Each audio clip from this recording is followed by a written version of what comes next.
Hello again, citizens. I'm just going to have another bit of a ramble again today. It's despite trying to get back into this, it's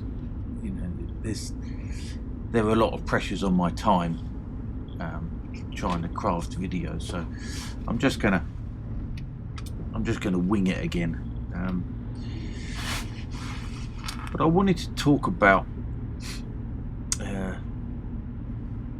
rather strangely in a way, I wanted to talk about my feelings. Now, I'm not going to get all touchy-feeling about this, but for some time now, as I've been even more awakened to the enormity of what's going on, it takes its toll on you after a while. And I've been feeling, and Mrs. X is feeling the same or similar anyway. You get this just sort of feeling of sort of a low resolution kind of dread about what's going on. And I suppose dread is a fear of the future. It's not right up in your face, but it's just there in the background all the time. And particularly with things like how you feel that as you're going down this path and you're watching what the government and the authorities are doing, is they're basically corralling you into a particular direction and leading you down this road, and they're closing off all the exits as you go.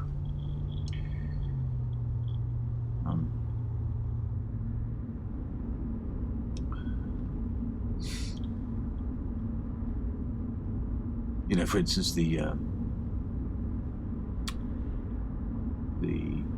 threatened loss of cash in favour of digital money and digital IDs and vaccine passports and all of these things. So that the loss of cash is a closing of one of the exit routes.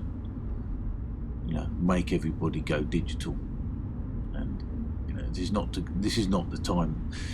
This is not the video for going on about the dangers of a cashless society. We all know what that is. We know what the dangers are, but I think one of the things that happens is that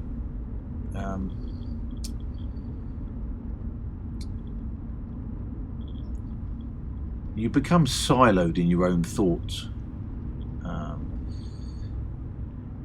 and what with the squeeze on living standards, and we're all wondering where our next meal's coming from, or how many more meals we've got in the pipeline. So there's a tendency to draw your horns in and not spend money, not go out. And what ends up happening then, in a way, is that you end up you stop socializing.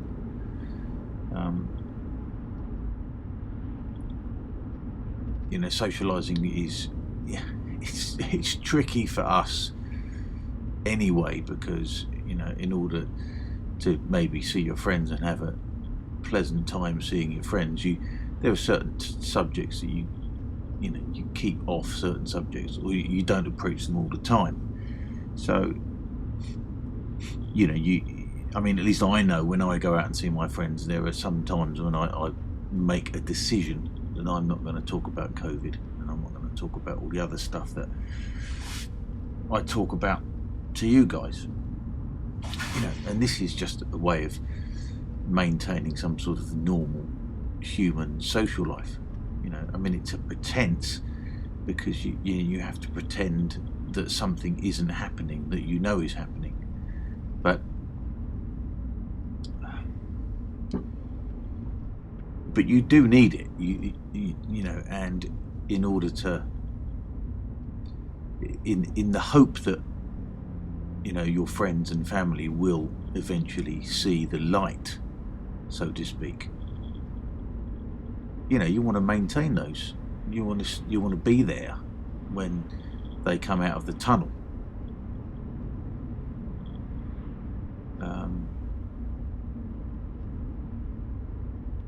Yeah, partly because you know, in a very shallow sense, you want to be, you know, acknowledged as having been right. Plus, you want to be able to sort of welcome them to the right side of history, but also because they're your family and your friends, and you want to continue to have them in your life, you know. But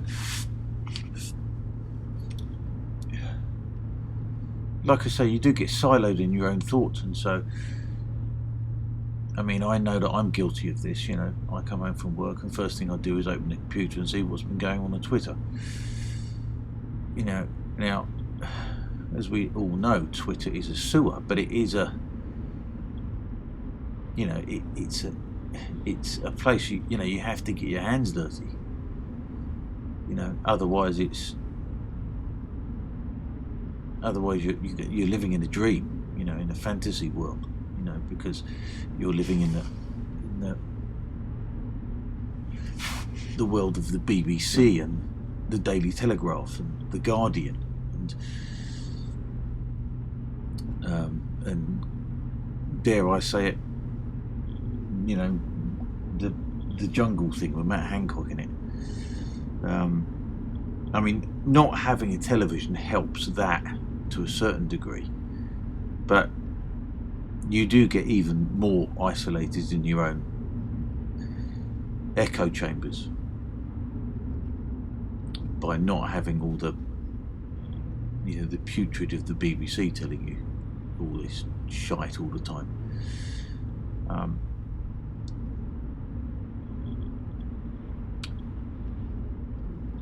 But I've noticed this recently. I've been getting rather,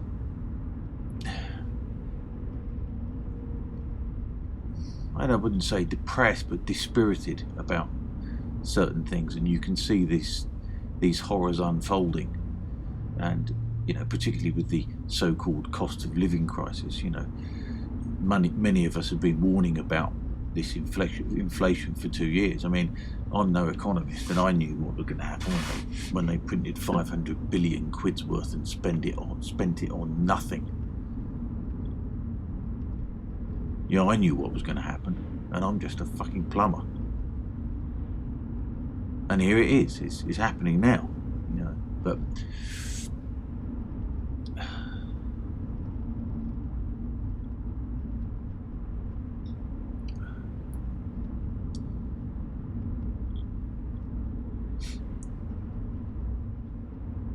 But if you're anything like me, you may have been. I mean, I've been using YouTube as a bit of an outlet. I knew that I couldn't do nothing, but I've used YouTube to do what I can. And, you know, sometimes I'm guilty of substituting what I can do on YouTube for what I can do in real life. And, you know, I'm sure I'm not the only one who's guilty of doing such things. And I do try and keep my YouTube life separate from my real life.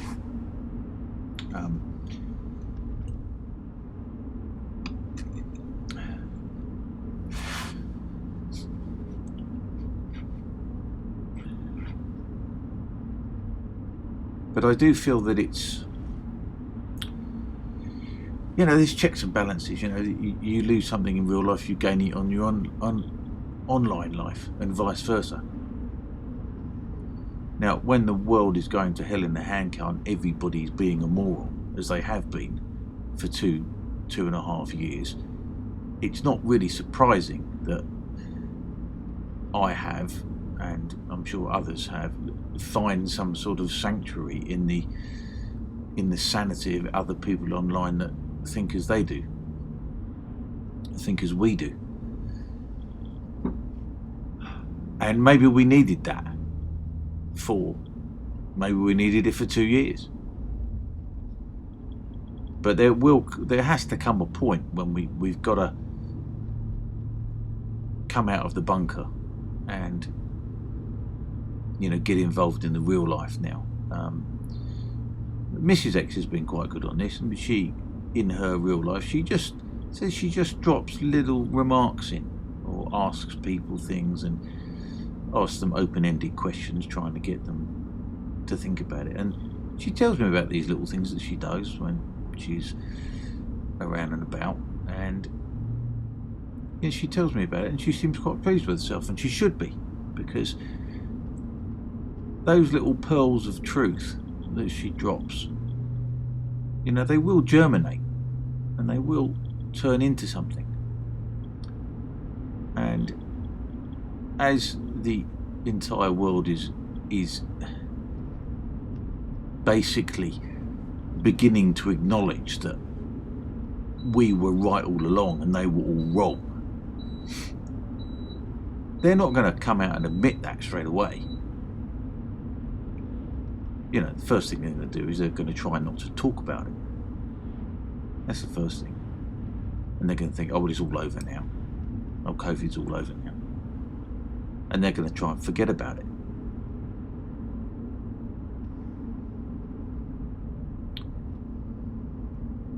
But they know, and the more honest ones will acknowledge that they were wrong.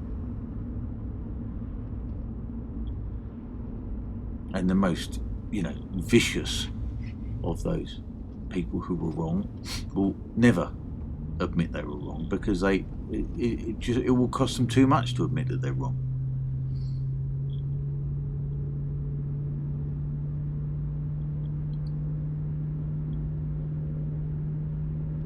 The Piers Morgans of this world, he's trying to backpedal and say he didn't say this and he didn't say that. But we have the receipts. But as the normies begin to realise, and they will begin to realise more and more, maybe they'll realise too late, which is where we come in, but as they begin to realise,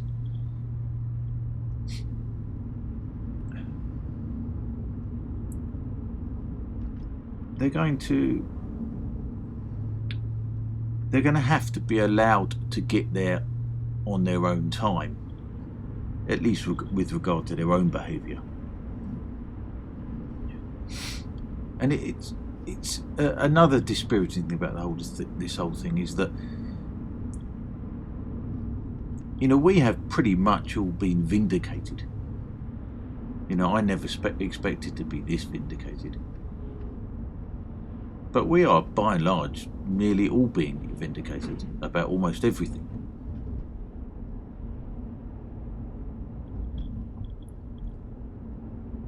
But us being right is not going to right the wrong of what's been done. And some people are so invested in the wrongness that they won't ever change direction. And certainly officialdom, certainly the institutions that have been pushing for their own agendas, are carrying on as if they were never proved wrong. In America, Kamala Harris is still suggesting that people need to get a vaccine every year.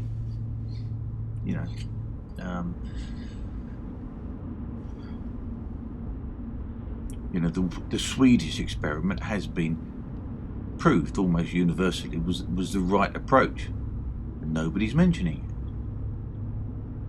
Nobody's mentioning it. It's like everything. It's like the Epstein thing. The client list for Jeffrey Epstein. I mean, it's there. Everybody knows it's there, but they're just behaving as if it isn't there, and that they can ignore it forever.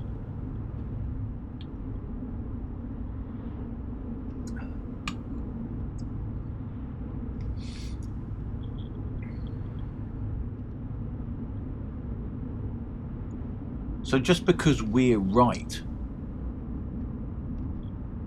it doesn't mean that right will prevail. We can't just sit back and let the truth come out, because the prison will already be built.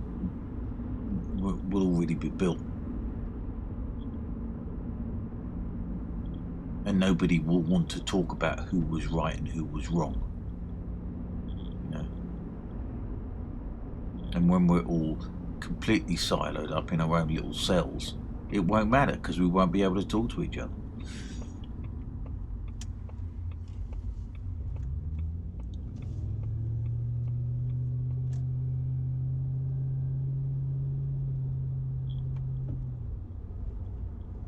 But the morale is important here. It really is. Often morale is the sort of thing that you feel that people who are encouraging you to, keep your spirits up, and also sometimes you suspect they're just saying that because they think they ought to say it, and that they're not acknowledging the fact that we're already beaten. So that's a sort of suspicion I sometimes have, people who are saying, whether we're not beaten yet. And so I've sometimes distrusted it, but that's just pessimism speaking, because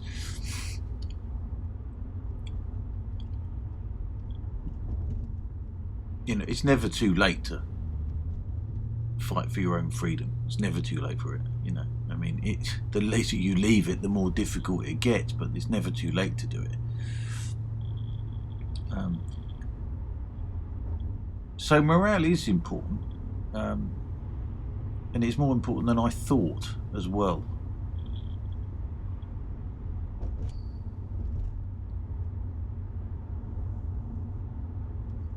And as I was saying about becoming isolated in your own thoughts, even Mrs. X and I, we're lucky because we've got each other to speak to. But just like in wider society, most of the people we know don't know what's happening. So it's difficult to have conversations with people who are not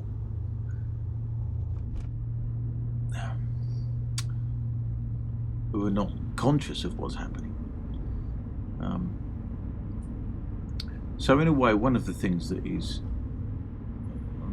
I'm going around the houses to get to this really, but I suppose one of the things I would say is that periodically you should surround yourself, if you can, physically, not just online, with people who are on the same wavelength as you. Socialise with people like that if you can.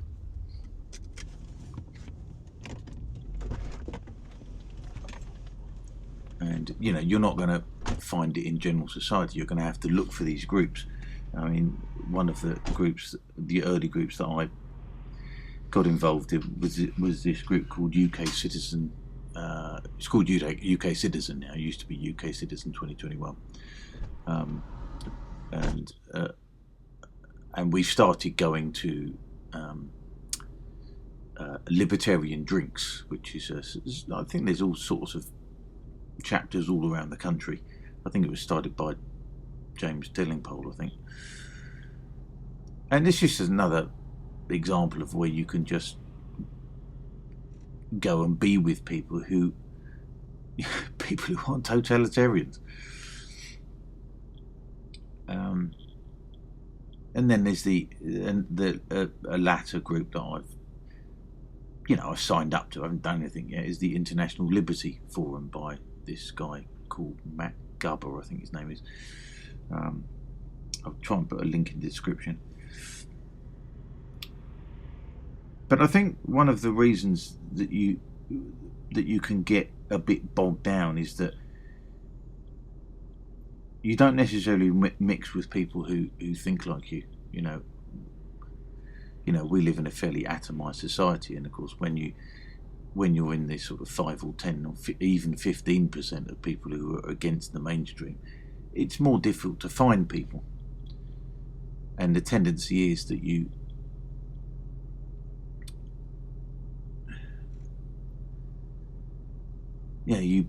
hunker down into your own opinions, and while you're online and you can see loads of people who are agreeing with you, as soon as you come offline, you find that those people are more difficult to find in real life, or at least you imagine they are, because perhaps like me, you're reticent to dive into a new conversation with somebody you've only just met or you don't know very well, because you don't want to have one of those awkward conversations.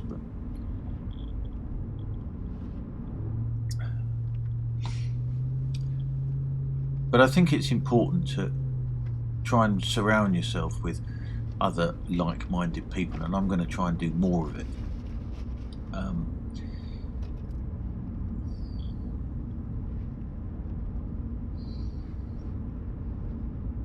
And I'm going to try and get some people to help me with my stall that I do in my local town, because it's very difficult doing it on your own, because you go there, even if you're only going to be there for 3 or 4 hours, sometimes you need to take a piss or something, or you want to get a cup of tea or something, and if you're on your own, you can't leave anything. So I'm going to try and encourage some people to help me out with that, because if you've got enough people, then you can do it on a rota basis, so it spreads the load a bit.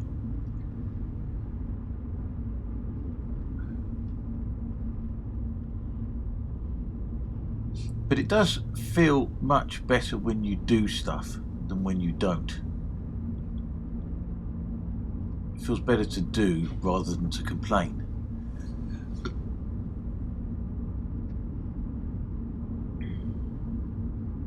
I know somebody was saying recently, or something I read, I think it was on Twitter, someone made a very good point that you have to get your own perspective. We have to get our perspective in early, preferably before the authorities and the government start spewing their own propaganda. We've got to get it in there before the government does it, because whether you like it or not, when government does something, it has a legitimacy somehow that we as private individuals do not, and it makes sense as well, because if you come up with a theory which seems outlandish at the time, and then people will dismiss it, they probably won't. They'll probably dismiss it 95%, but there'll still be that little kernel of something which is still there. And then when the government propaganda comes out, they will already have a counterpoint. And it's much better to have that counterpoint before the government sticks its oar in than afterwards.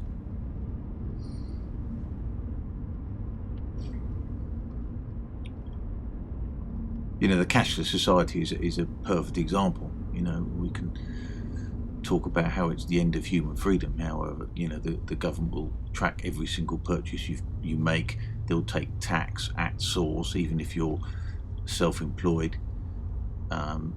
You run through a speed camera, they'll take it straight out of your bank account. They won't even have to ask you. You'll just be informed, or not even. And then they'll start putting limits on what you can and can't spend. You've had too much petrol this week, or too many pizzas, or too many pints.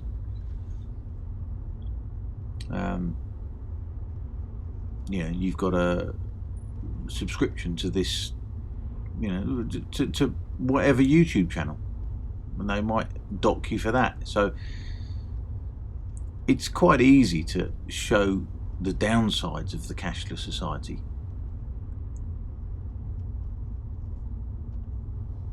But it's easier still if you get in there first, rather than reacting. You need to be proactive.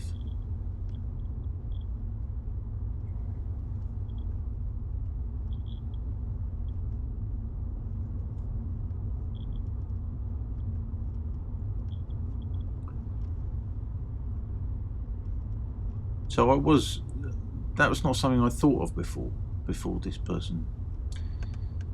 I think it was a tweet on Twitter, I think.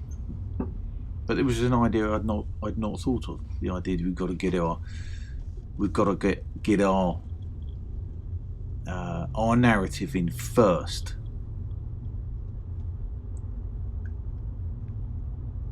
Because it has a sort of, because if you get your narrative in first, it's not in competition with the government narrative. It's there first, so it can't necessarily be considered a conspiracy theory. It might seem, perhaps a little paranoid, but in 3 months' time, or 6 months' time, or whatever it is, when the government comes up with, oh, we're thinking of introducing digital currency, there will be a little spark of recognition in the person that you've spoken to, even though you might have thought that they just dismissed you at the time.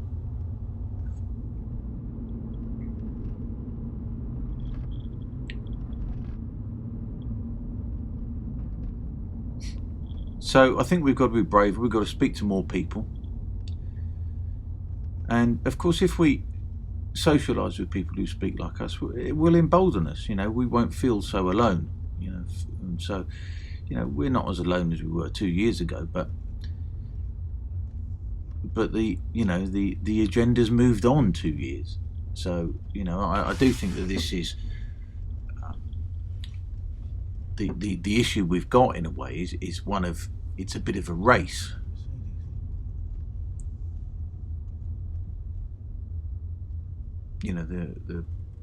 The totalitarians are racing to get their infrastructure and their technological clamp in place before we've woken enough people up. I've often wondered whether they pulled the trigger on COVID a bit early, and maybe they thought they had to, because the longer things went on, there were more people looking at stuff online and less people watching the television. And maybe they thought, well, look, we've got to go now. It would have been better if we'd left it another 5 years when we've got everything in place, but we have to go now because, in 5 years' time, everyone will know the jig's up. So maybe that's why they did pull the trigger when they did.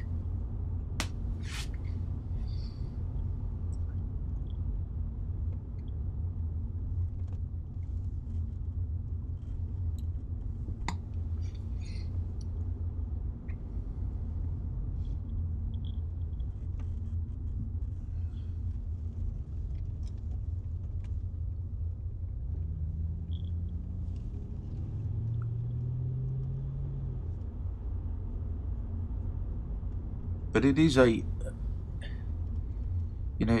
is something to be mindful of, because it's easy to get discouraged and it's easy to think nothing that we can do will make any difference, which is actually false, because if it wasn't for us, we'd already be living in pods and eating locusts already. If it really wasn't for us, we'd be in a totalitarian hellhole already. It's along the river, basically. And we're not. And we have won the argument, and we were the ones that were right. And we have been right, and it's more obvious that we're right with every passing day.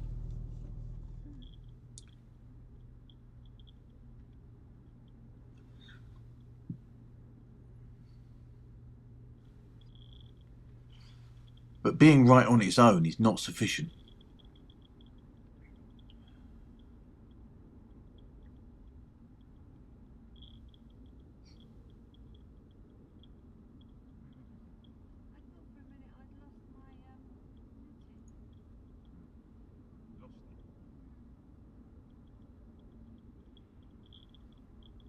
We are in a race for our freedom.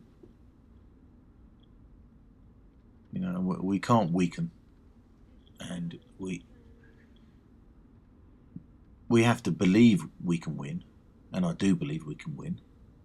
And I do believe that we will win, and that's not me just trying to artificially encourage people. I think that but the more we push, the more likelihood there is of us winning sooner without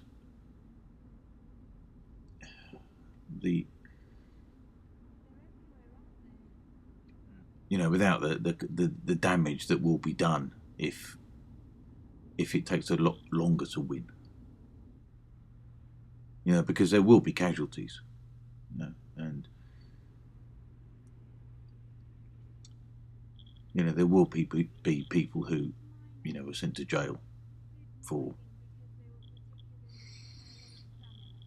standing up to this shit. I mean, what's been happening in China is it's just the hypocrisy of the press is just it's astounding. They're talking about brave Chinese protesters, and they are brave. Yeah, they are brave. But when we stood up to what the sort of things that they were trying to do, what were we? Extremists, conspiracy theorists, anti-vaxxers.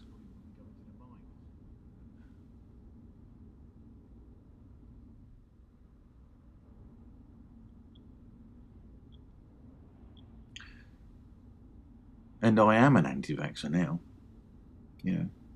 Never thought I would be. Never considered it. But I am now. I mean, I'm completely distrustful of the medical establishment in its entirety now. Certainly with regard to vaccines.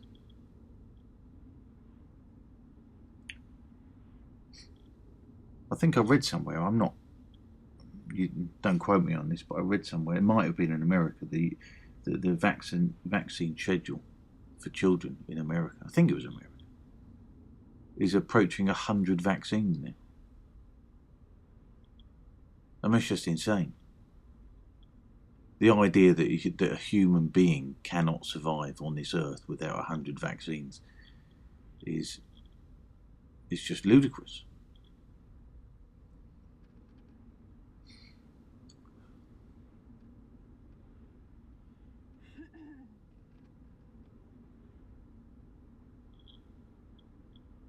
And having this, like I say, just being right is not sufficient. It really isn't sufficient. I mean, Trudeau in Canada, it's ridiculous about this Chinese thing. He's now, I don't know how he's got the brass neck to say what he's just said. He's saying that people in China have the right to have their views expressed and to even protest. I mean, it's just astounding.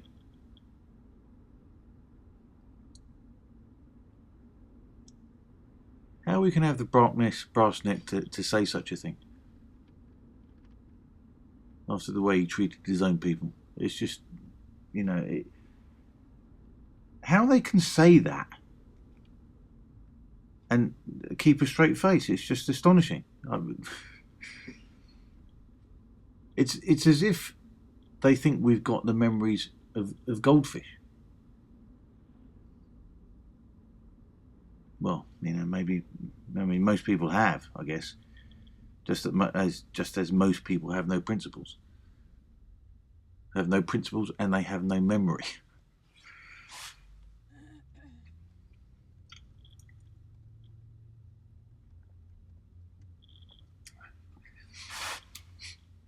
But remember, we're not most people. We are the people that are going to save those people, even though most of them don't bloody deserve it.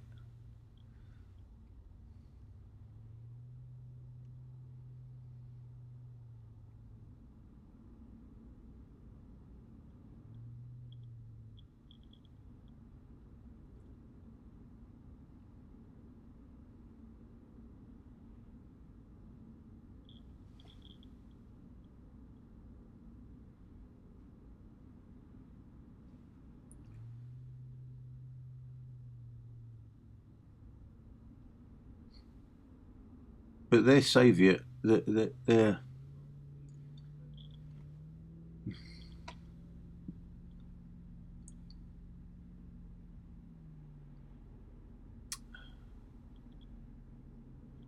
what's the word? Their salvation, it's fallen to us. It's fallen on our shoulders. And we, even if you don't feel, even if you don't particularly feel that they deserve it, as I don't, by saving them, we're saving ourselves.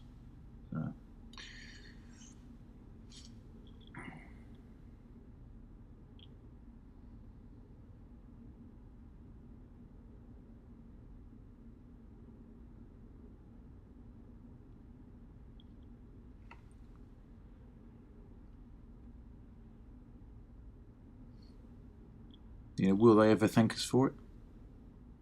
Well, who cares? It doesn't matter if they thank us for it. It only matters that we save them, because in doing so, we save ourselves.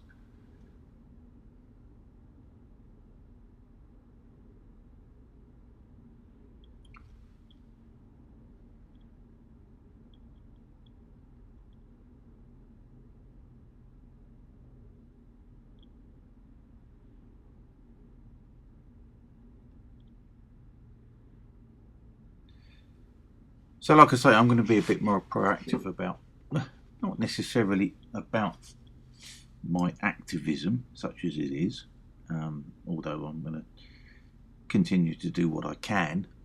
But I'm also going to try and socialise with people who aren't totalitarians.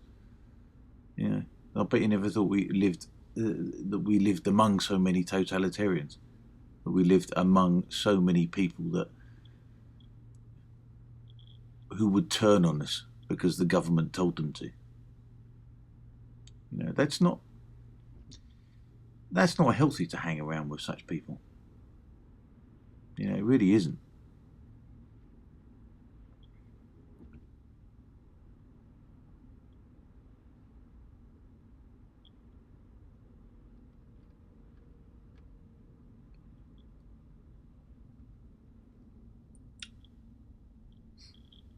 So I'm going to, like I say, try to socialise with people who believe in freedom rather than ones who believe in safety.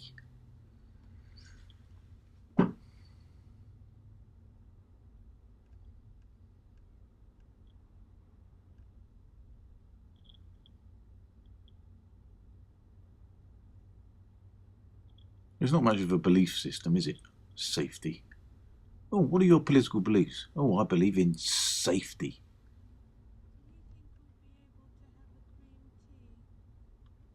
It's not very inspiring.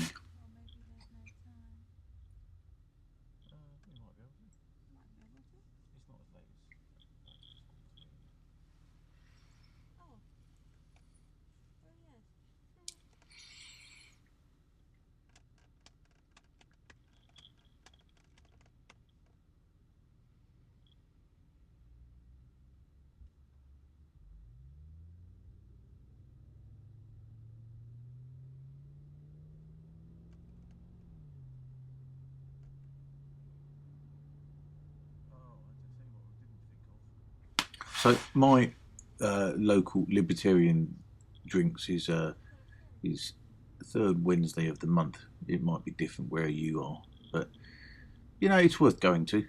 It's just a talking shop. Nobody's really organising anything,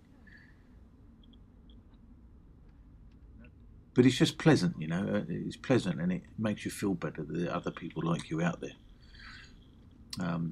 Because the internet distorts things. It distorts things in a good way and in a bad way, depending on your point of view. Because in your echo chamber, I mean, on my YouTube channel, I get nothing but positive comments.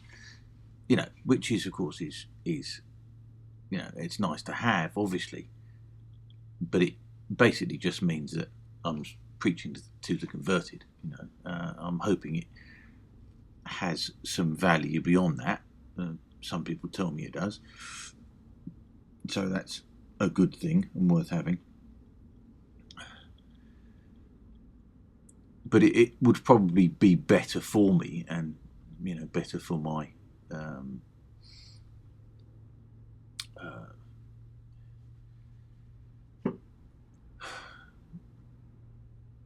for my ability to argue my positions if I had a bit more opposition.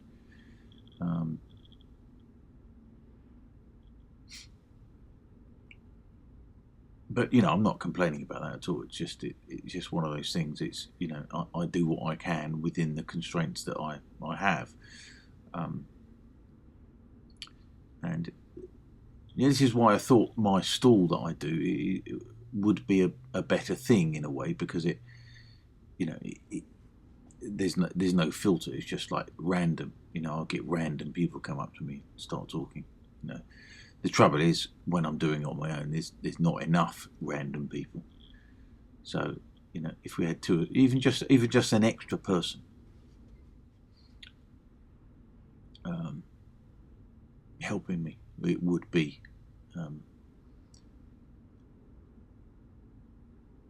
so much better. Some people have got some things, quite big things going. I think there was a group up in Leicester or somewhere, and they had all sorts of marquees and stuff, and there was loads of people manning these stalls. So some people are doing it, and getting their support. Maybe because I live in too polite an area, maybe.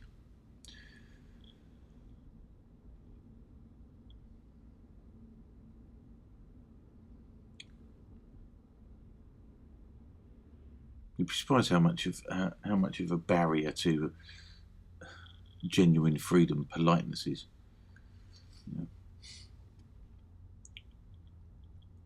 Politeness and not wanting to appear as if you're being nasty to anybody is why we've now got 500,000 people come to this country every year, and why we've got 40,000 people just turn up on the beach. Because everybody's too polite to say anything about it.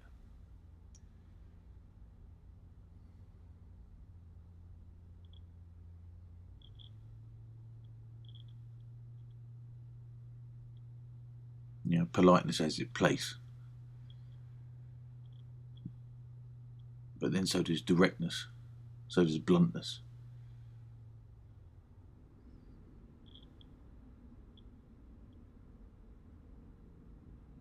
And so does incivility and rudeness.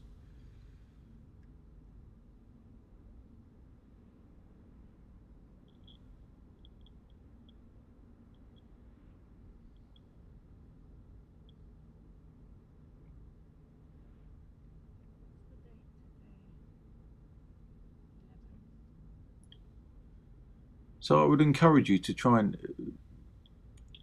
make face-to-face proper contact with like-minded people, because it does make you feel better.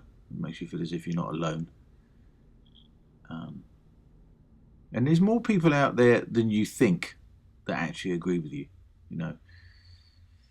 Like I say, we live in a polite country, so nobody wants to have difficult conversations.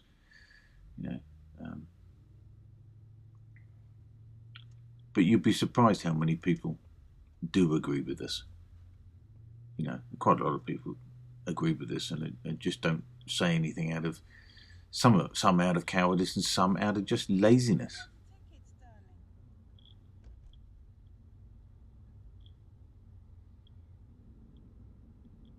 You know, I don't know what I think about that.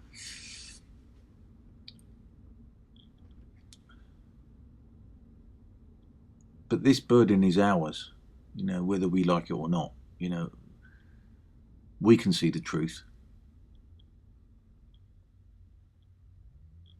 We can see what they're trying to do, even if others can't see it.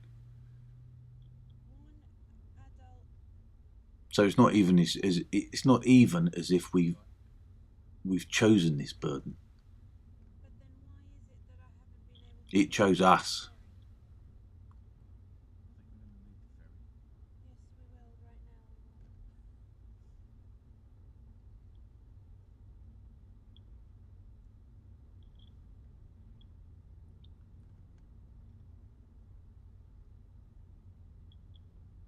And for all sorts of reasons, you know, not least for the reasons of our children and grandchildren.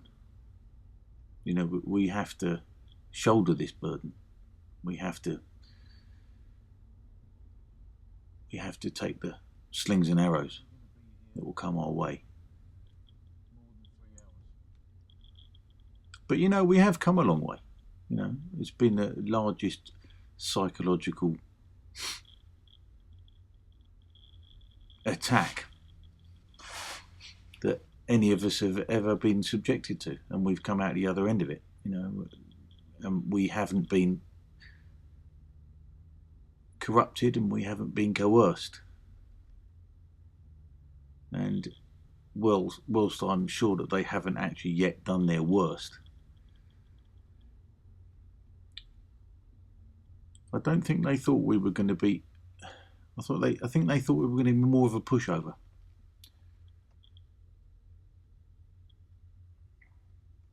You know, so we can take heart in that, and our resistance has been worth it. You know, it really has, because God knows what horror show we'd be living in now if we hadn't said anything, if we hadn't stood up.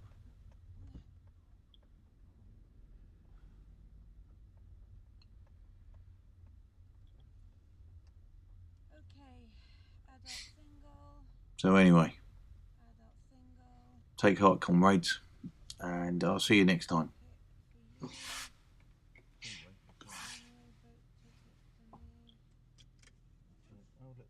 the ferry there, look.